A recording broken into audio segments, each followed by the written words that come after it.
Thank you for joining us. I'm John Richter, President of Friends of the Jordan River Watershed.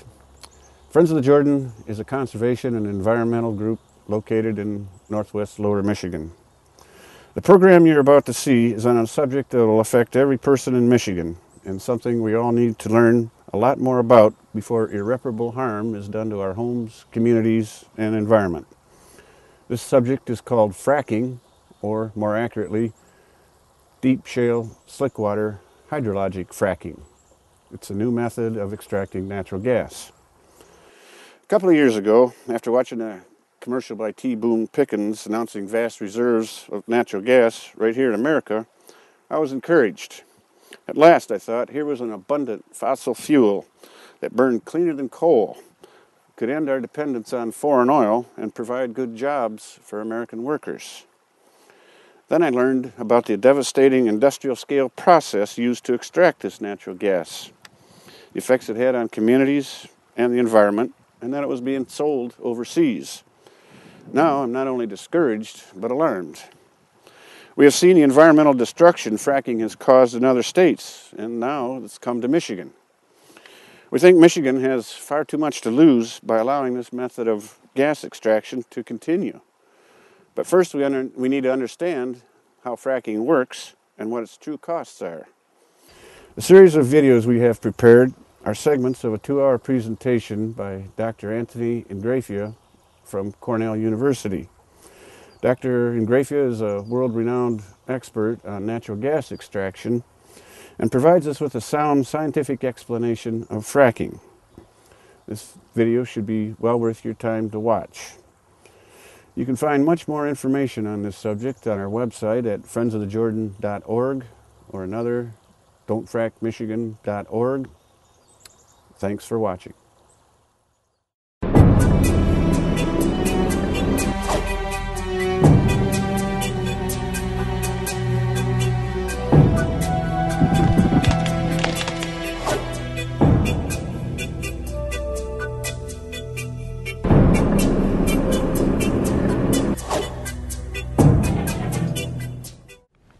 All right, what can go wrong?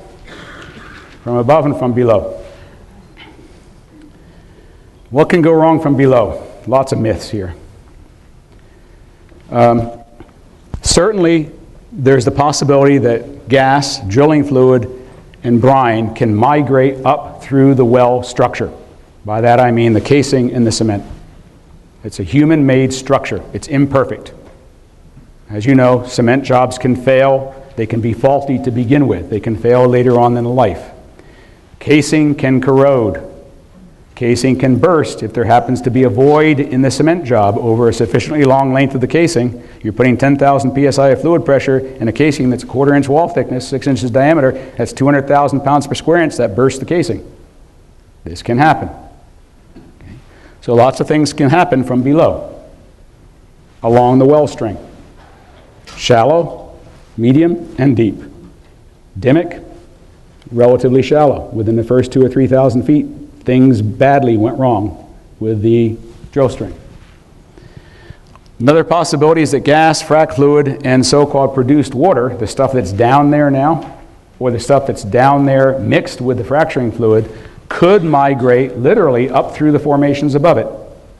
Now, industry says that's impossible.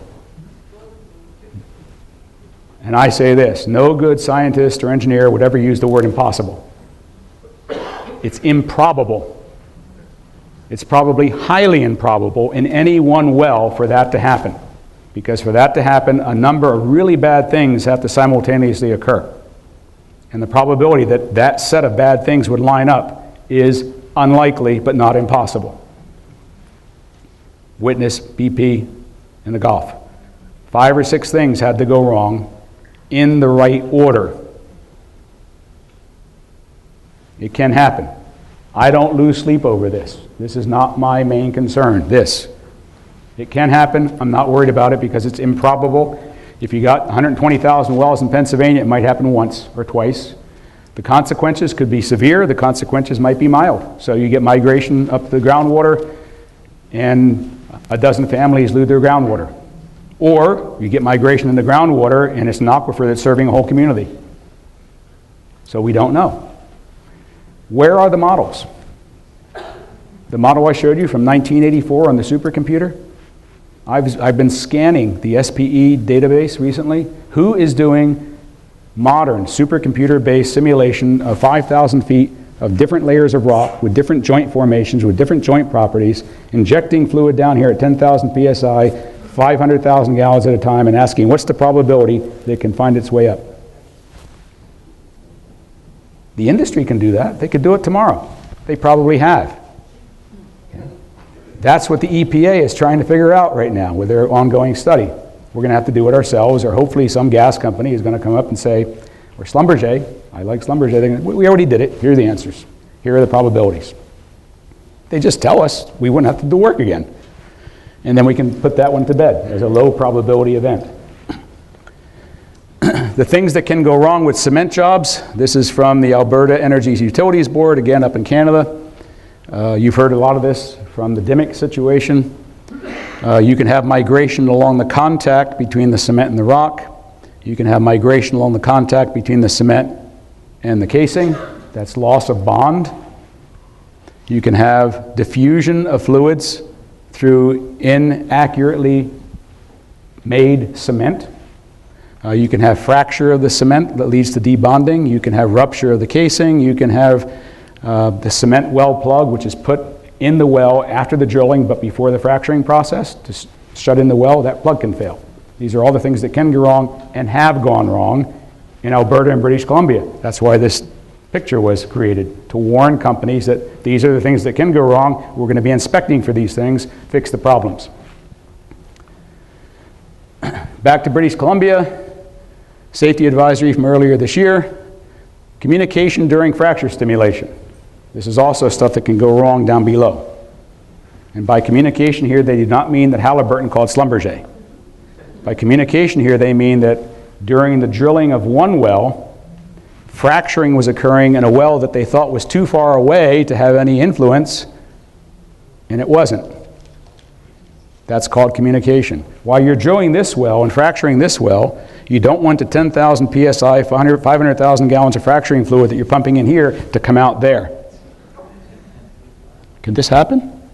It has happened. 5 incidents of fracture stimulation resulting in communication with an adjacent well during drilling, 3 incidents of drilling into a hydraulic fracture formation during a previous stimulation on an adjacent well and containing high pressure fluids, 10 incidents of fracture stimulations communicating into adjacent producing wells, blah, blah, blah, blah, blah. Bottom line here is fracture propagation. Do you remember the article, the quote from the article that I co-wrote in 1987?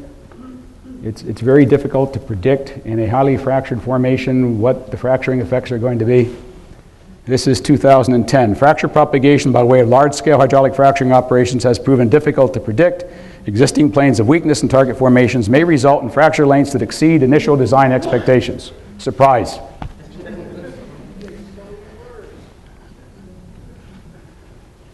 Oops. Anybody see something wrong with this picture? Here's the drill rig. You can presume that the well is here. Old Faithful.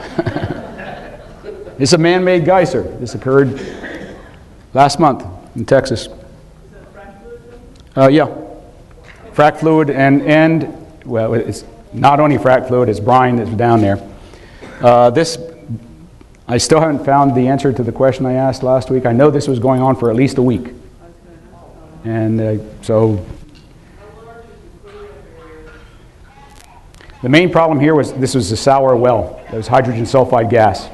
And so they had to evacuate an area and put people up in motels until they fixed this problem. The point I'm making here is that it is possible, if you have a large number of abandoned wells and you don't know where they are, and if you haven't done proper seismic investigation of the area that you're going to drill and frack, it is possible that you will drill into or frack into an area where there's a pre-existing abandoned well, which is a pipeline to the surface. And that's what happened here. So be careful. What might go wrong from above? This is what I'm concerned about. Okay? The farther up you come, the less you rely on Mother Nature for protection, and the more you rely on people for protection. When there's 5,000 or 10,000 feet of rock between you and what's down there, I feel a lot more comfortable than when there's just a driver with an 8,000-gallon truck of frac fluid.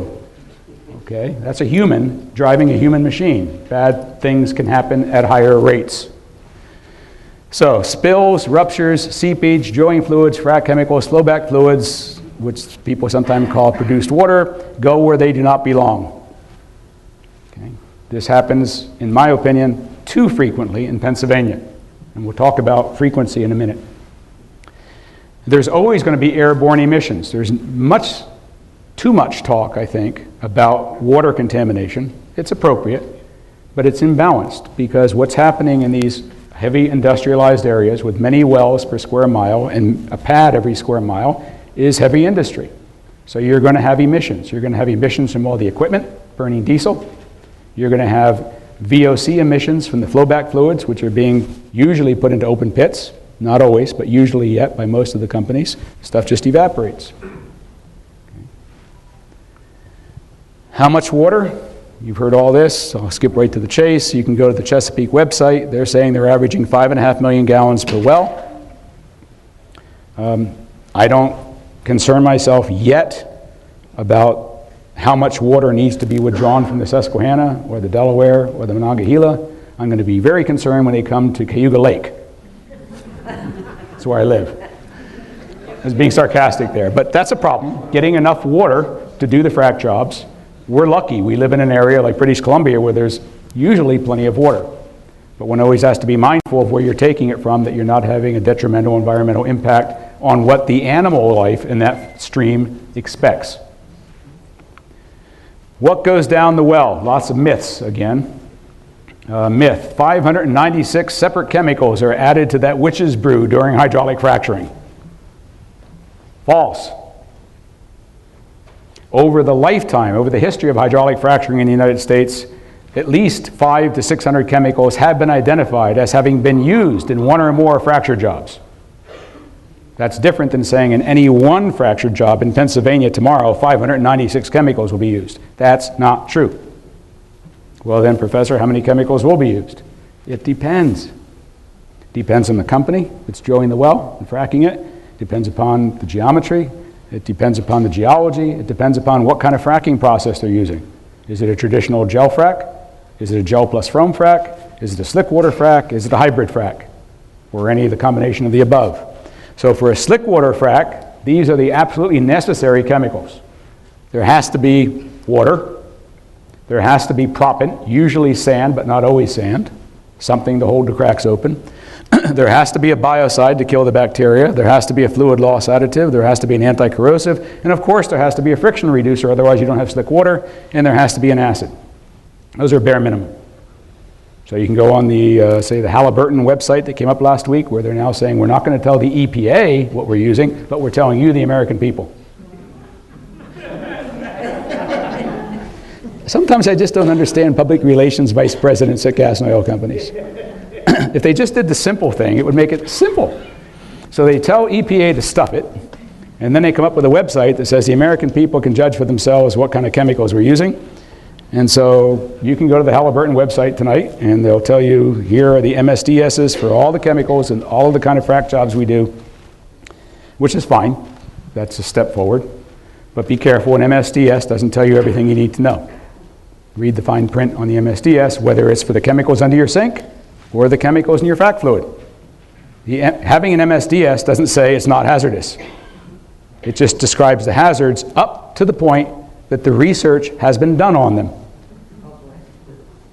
In most MSDSs where it says known hazards, blank.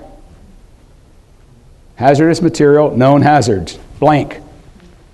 Because of the hundreds or thousands of chemicals that we use in our everyday jobs, in our homes around the country, not just in oil and gas, very, very small percentage of those chemicals have ever been tested for the wide variety of bad things they can do to you. So, I'm not warning you about oil and gas, I'm warning you about all this stuff in your environment. Be careful. And by the way, for anybody here work for Halliburton? Anybody here have a relative that works for Halliburton? I would like to do something with my right arm that my mother said I should never do in public. But if you go to the Halliburton site, and if you scroll down, they do a good job of saying, here are all the chemicals, here are the trade names, here are the CAS numbers, here are the MSDSs, and by the way, here are the other common uses of these materials. And that's good. It's nice to know that some of those chemicals are used in ice cream. It's really nice to know that hydrochloric acid is used in black olives. I got educated last night. I found out that there's hydrochloric acid in black olives. I learned that from the Halliburton website.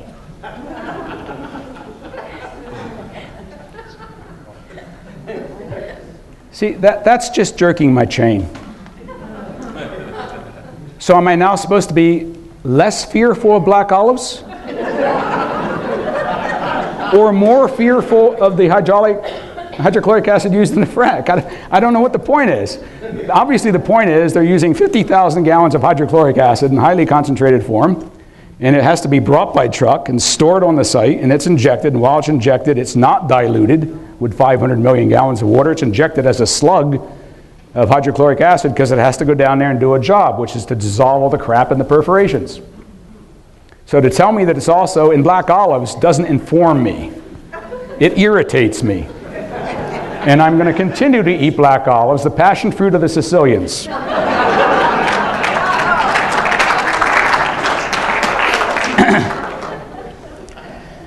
Okay, what comes back up? Well, partly the stuff that you put down there, but not all of it. As you probably know by now, the Marcellus in northeastern Pennsylvania is sweet and dry. Lucky you. Imagine you were in southwestern Pennsylvania where it's wet and sour. Okay, sweet and dry means almost pipeline ready. A little bit of dehumidification and off it goes to market. But everything you pump down there doesn't come back up immediately. And here's another myth. I had a Chesapeake vice president tell me to my face, right to my face. I was here, he was here, I was here, and I said, so how much of this stuff comes back up? And he said 11.819%.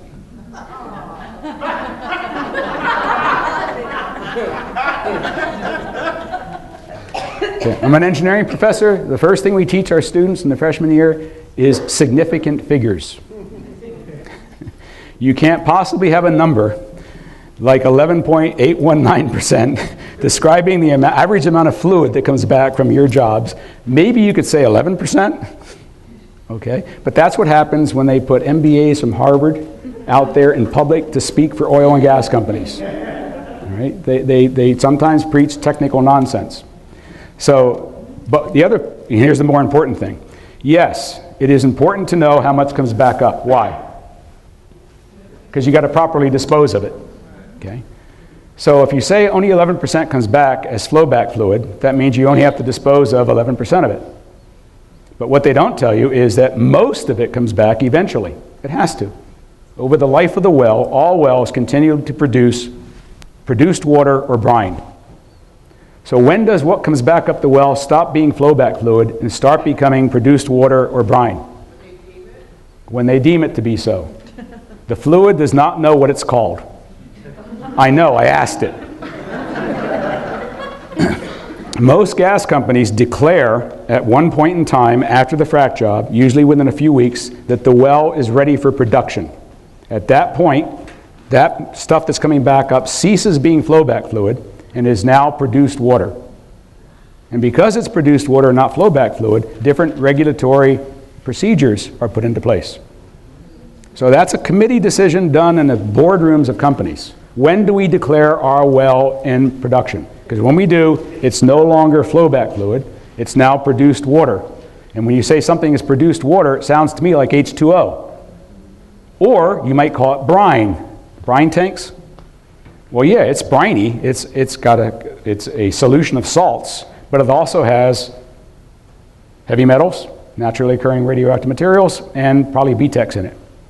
So what you call it is different than what it is. What it is what you test it to be.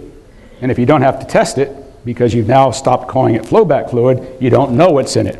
And so when you start spreading it on your roads, because it's brine, you might be spreading something else. When you take it to your public wastewater treatment plant, where it is now diluted 100 to 1, and pass through your wastewater treatment plant, and they haven't tested to see whether there's heavy metals or norm in it, and since your publicly owned wastewater treatment plant can't remove heavy metals or norm, you're now pumping that stuff perhaps back into your environment because you haven't tested for it.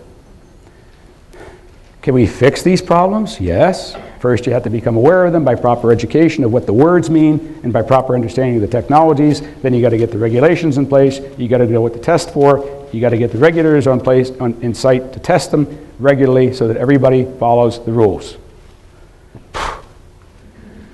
All right. When things got started 3 years ago in Pennsylvania, all the return fluids eventually went into an open lagoon or a large impoundment serving more than one pad. There has been a tendency recently for some companies, not all, to move to tank storage. That's good. The fluids go into the tank. Where do the gases go? Can't capture the gases. What comes back is not only liquid, it's gas. And that gas can't be stored in the tank. The fluids can, and they can settle out, and they can filter, and they can recycle, and they can reuse. That's all good. But that's relatively recent, and not all 74 companies are using best practices. So you're starting to tighten up your regulations. 19 new pages of regulations were approved for Pennsylvania, Article 78. That's good. Another 100 pages, and you'll be there.